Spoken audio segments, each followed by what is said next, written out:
At least 13 people are dead and dozens injured after a van crashed into a crowd of people in Barcelona's Las Ramblas area. Hours later, in the seaside town of Cambrils, a second vehicle hit pedestrians, leaving 1 dead and 6 wounded. We spoke to witnesses of the attacks. At first I didn't realize the gravity of the situation. Max Gaylor, 23, Birmingham. I live close to the center and was walking to see a friend on the other side of the city when I heard screaming, lots of it. Half a second later people started coming down a really narrow alley off Las Ramblas. Everyone was yelling at me and telling me to run. Then the police turned up and they were also telling people to run down the street. I was very lucky I didn't see anyone initially hit, but as I walking away I went past one of the smaller local health centers. I saw someone surrounded by people. The person was completely indistinguishable, covered in a blue sheet with tubes poking out. They were surrounded by medics and police officers escorting them into the ambulance, trying to avoid attention. Max Gaylor was in a side street off Las Ramblas when the van plowed into pedestrians. Photograph Max Gaylor when it happened. You just join the crowd, the fear hits you and you just immediately need to get away. It feels surreal. You run for about 30 seconds and then stop and check to see if it's real. Police were pushing people back. By the end of last night you could not get anywhere near the center. Everything was shut down. The first thing I did was call my girlfriend and my family to let them know I was safe. At first I didn't realize the gravity of the situation and hoped it was a false alarm. You just can't imagine that something like this could be real until you're face to face with the situation. Lots of people were stranded. I have a friend who was at the top of Las Ramblas in a cafe and they were locked in for 2.5 hours. Hotels were keeping people in and helping people in whatever way they could. Sometime in the night the police pushed the tape back and allowed people to access Las Ramblas again. The atmosphere on Friday was very strange. People were going about their businesses as if nothing had happened. It was very quiet. Barcelona is notoriously loud and never sleeps, but lots of people are very quiet right now. I was about 15 feet away and it didn't look real. Fitzroy Davies, 54, Wolverhampton. Last night we went to a coach's meal and we were sitting at the table outside when 4 girls came up to us running and screaming. 2 of them were crying, one was hysterical and the other was so scared she could not say anything. They were running from a man wearing what appeared to be a suicide jacket, but it looked fake. One of our colleagues, Winston, got up and saw people running past him and shouted, run. That's when I started filming what was happening. I didn't run away because I was thinking, if this guy gets away and they need evidence then I want to help. I watched CSI and all those programs. That was one of the reasons why I did that. It looked like he was wearing Coca-Cola cans on him. I was about 15 feet away and it didn't look real. Within what felt like about 30 seconds the police came and shots were fired. The guy went down to the floor and then he came back up again. He was smiling. It looked like he was high on drugs. Then he was shot again and this time he didn't get back up. I wasn't scared during the whole event. But afterwards I spoke to my wife and she was mad at me. She said anything could have happened. I am in Cambrils because I came out here to do a judo training camp. Luckily none of the judo team were there. The older girls have gone to judo today but the younger ones may go this afternoon if they are feeling better. I am okay today. I feel alright about it. There's nothing much can do about it. I just look at it like we're here in Spain and may as well just carry on. This is going to be the best place to be now as there will be more security. I know how lucky we were. Madeline Feeney, 31. I was on my way home when I walked straight into a pack, hundreds of running, screaming people with panic on their faces. I turned and ran with them. Some were ducking into shops and hiding. The atmosphere was pure fear. I'm staying on the other side of Las Ramblas, so I tried to cross another way and was turned back. I entered the Plaza de Catalunya and another pack of terrified people ran towards me, and flooded down the steps of the department store El Cortes Inglés. I didn't wait to see what they were fleeing. I ran with them and crouched behind a bin in a pizza, a pan in a making stand in the food hall. A kind Catalan woman put her arm around me. I was really shaky and there was a lot of people down there.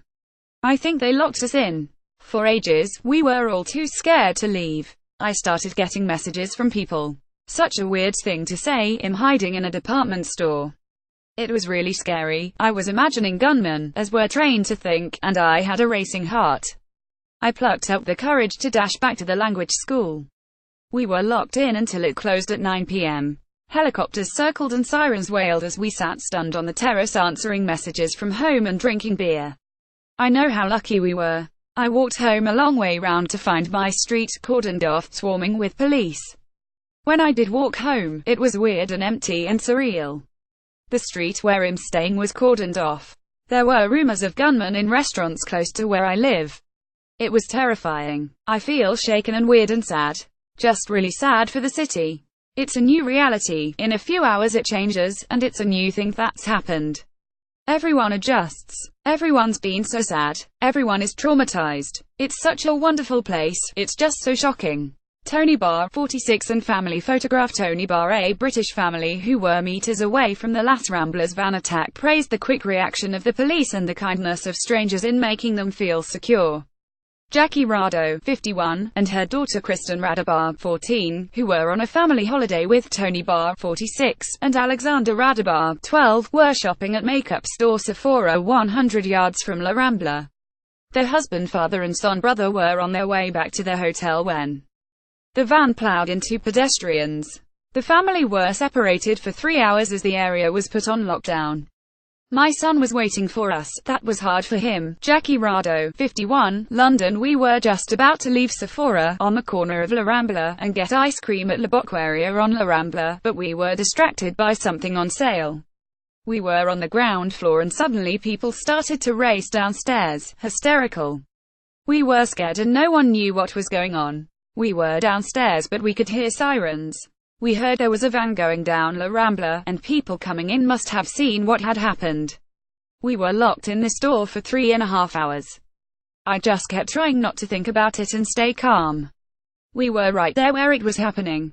Sephora had docking stations for our mobile phones so we could follow the news. The staff were reassuring, giving us water and trying to keep everyone calm.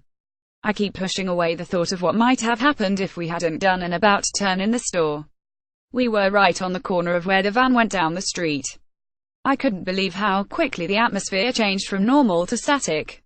I couldn't believe we were in that situation. My husband and son had a scarier time as they were more aware of what was happening. We knew we were safe. We were going to be safe. We were worried for them as they saw more panic. My son got such a big shock because for them they were waiting for us and that was hard. We're off to the Sagrada Familia sightseeing today, continuing our holiday. What else can we do? I felt more scared than I ever have. Kristen, 14. We were going upstairs, on our way out, but went back down when someone offered to show us makeup. While I was being told about makeup there were loud noises outside. We were the first store in Sephora, close to the entrance. The person I was with ran to the entrance and soon after people came flooding down screaming and crying. Me and my mum ran to the back of the shop where we could be safe. I felt more scared than I ever have. The whole way through people were very nice, they had drinks and food. Although it was very scary, we felt safe. We had chargers and were checking the news and looking at the makeup. I spoke to French people who spoke English. A lot of people who came into the shop from outside were crying or speaking quickly or in shock. I was just staying with my mum as much as I could. It was very quiet when we were evacuated, but we felt safe. The police told us to leave in small groups of 15 people. I'm okay, but not really believing that it all happened. I was very relieved when they came home. At that point we felt the danger had passed. Tony Barr, 46. I was in the southwest of the area with my son, visiting football stores. As we were coming out of the metro on our way back to the hotel, people were telling us not to come to the area. There were a lot of street vendors at the top of the subway standing in a group and waving us away, telling us not to come up. A group of Spanish families came rushing down the stairs. I spoke to an older Spanish lady and a French couple. It seemed like the news had spread and we stayed in the underground behind the ticket barrier. When we came out, my son was worried about his mum and sister. We headed to the hotel, as we did that the police were cordoning off the areas. We went towards Plaza de Catalunya, but at one point the police began shouting at us to get back. People were panicking and rushing and screaming. We eventually got back to our hotel. They checked everyone's ID before entering and kept everyone updated. We were in lockdown. My wife and I can't speak highly enough of the police. They were calm and very happy to take questions. The hotel staff were wonderful. Everyone is looking after each other. People are going out of their way to interact and smile to Muslim guests. At the toaster this morning, I discussed with a Muslim woman how hot we should put the toaster. It wasn't forced, but I'm aware that we should all be thoughtful. I feel different about it to some other attacks. We were living in Bangkok during red shirt violence, and we were in our apartment watching Bangkok burn down. We knew we weren't part of it. This time I wasn't worried for our safety, but I was very upset and angry knowing how close they were to my family. They'd been closer to it than many people. I was upset about the intent of it. I was very relieved when they came home. At that point we felt the danger had passed.